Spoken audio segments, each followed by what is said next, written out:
খালি সিনেমা হলে টিকিটের টাকা নিয়ে সম্পূর্ণ মুভি না দেখানোর কারণে সবাই যার যার মতো চেয়ার নিয়ে উঠাও, সবাই যার যার মতো তাণ্ডব মুভি দেখতে এসে এখন দর্শকরাই তাণ্ডব চালায় দিচ্ছে।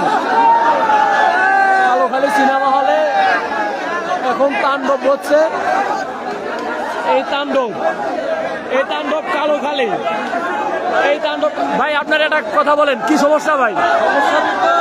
ছবি দেখতে দেখতে ছবি নাই, হ্যাঁ নাই তো নাই, সব তালামারি পড়েছে। আপনারা কয় টাকা দিয়ে টিকিট কাটেছেন? 150 টাকা। মানে আপনাদের কথা কি আসলে চাচ্ছেন কি, আপনি কি করবো চাচ্ছেন? টাকা ফেরত দেবে জরিমানা সহ।